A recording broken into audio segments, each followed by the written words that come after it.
Develonin osastolta siirryttiin tähän käytävän toiselle puolelle. Täällä on Kirnuvuori ja Splitstone ja Seppo Leppälä, morjesta. Morjesta. Hei, te olette kehittänyt suomalaista kiilaustekniikkaa jo vuosien ajan ja nyt meillä on oikeastaan vähän historiallinenkin hetki, että meillä on näitä laitteita nyt oikein näytillä, niin käydäänkö vähän läpi tätä teidän tarjontaa tässä ja lähinnä, että mikä Splitstone on ja mistä se on saanut alkunsa?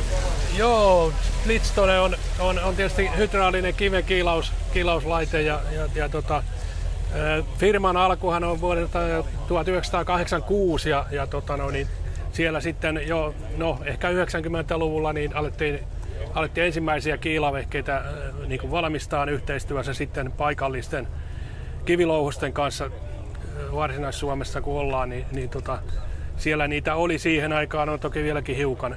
Eli heidän kanssa lähdettiin kehittämään tämmöistä rivikiilalaitetta, joka on tarkoitettu niin kuin tarvekivipuolen näiden isojen lohkojen niin kuin pienentämiseen.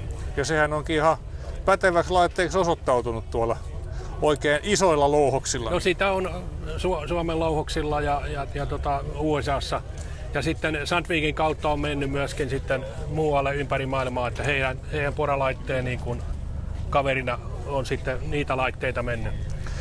Kiilopuolellahan on paljon tarjontaa, mutta tämä on niin kuin täysin kotimainen ja tehty meidän kalliolaadulle ja se on varmaan teidän yksi tämmöinen, millä te olette kiilannut ittenne tuonne markkina-asemaan, missä olette nyt, niin on tehty niin sanotusti koville materiaaleille. Se on juuri näin, että tämä on nimenomaan näille koville materiaaleille, että sitten kun mennään pehmeämpiin kiviin, niin sitten tulee vähän erilaiset laitteet. Että okei, periaate on ehkä sama, mutta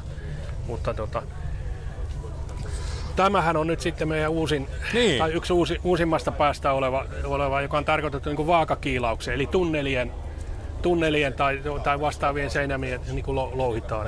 Niin, eli tämän voi laittaa nyt sitten tämä on niin kuin kaivurikäyttöinen, eli siihen voi laittaa minkä tahansa kiinnikkeen tuohon kiinni ja sitten lisävarusteena tarvitaan kamera, koska muuten sieltä hytistä on vähän vaikea sitä reikää löytää. Ja hyvät valot tietenkin, kun tunnelissa ollaan. Teillä on nyt laitteita ollut tuolla ympäri Eurooppaa ja Ruotsissa ja muualla.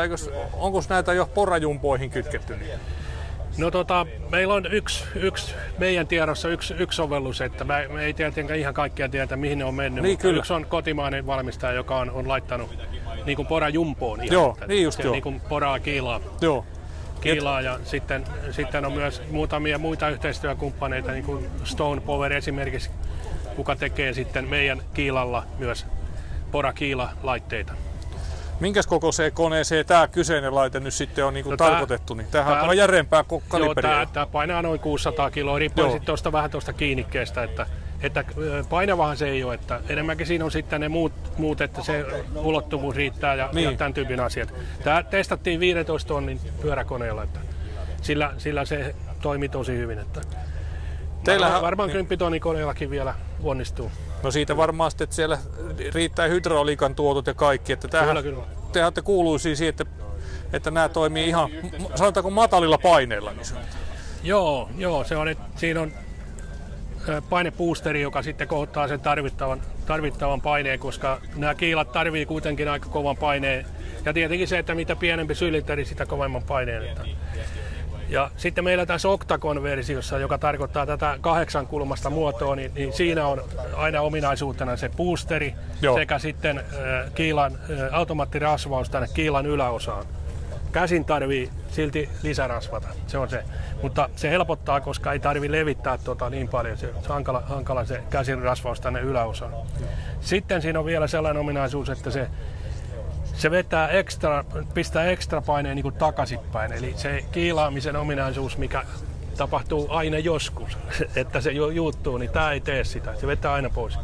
Eli se on niinku siinä on niinku sitten väkipakolla tullaan, jos ei muuta. Niin. Joo, kyllä. Mites tämmöisessä kiilauksessa tässä on, minkäs kokoisia reikiä esimerkiksi tätä saat? Tässä on nyt meillä joku 60, 70. Tämä on 64. Joo. Tämä on 64 600 pitkä kiilausmatka. Ja tämä niin kuin zoomi on tehty 600 millisenä. Eli me saadaan tämä helposti vaihdettua 51 600 tai sitten 76 600. Ihan tähän samaan. Minkäs sitten kun reikää lähdetään poraamaan, niin paljon siihen tarvii jättää päätyy varaa, kun lähdetään vaakaa kiilaamaan. 400 milliä, eli tässä tapauksessakin nyt sit metri reikä minimissään. Sitten se on aika lailla se minimi, että sen alle ei kannata. Että mieluummin vähän siitä ylittää, niin se on se perussääntö.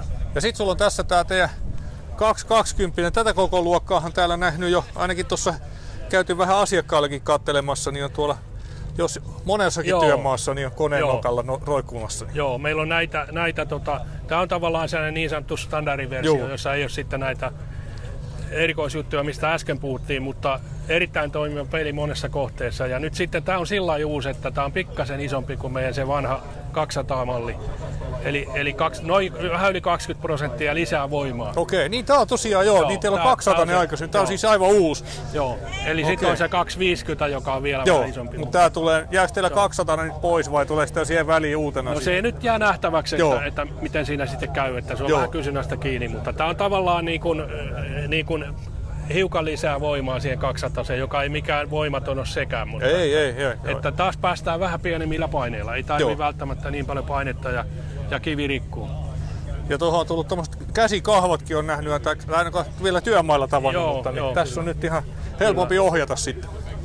Kyllä. Mitäs sitten tuo käsikiila, sehän on kuitenkin monella yrityksellä, tai niitä alkaa olla jo näkyy tuolla työmaalla enemmänkin, että mennään oikein niin kuin hankaliin paikkoihin. Tämä on se meidän malli, joka on nyt muutaman 4-5 vuotta ollut markkinoilla ihan oikeastaan näillä spekseillä. Tämä on nyt se vakiomalli, mikä on 400 milliä pitkällä kiilalla. Tähän saa myös sitten 500 milliä pitkällä.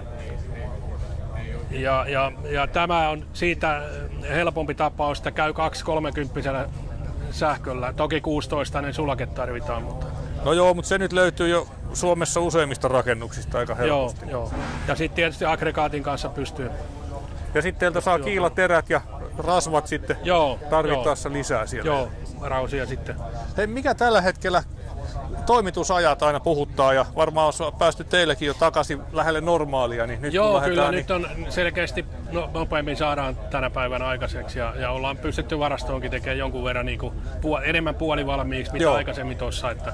Että oikeastaan voi sanoa, että semmoinen 4 viikkoa on niin kuin se maksimiaika tällä hetkellä. Ja joitain tuotteita saadaan toki nopeammin.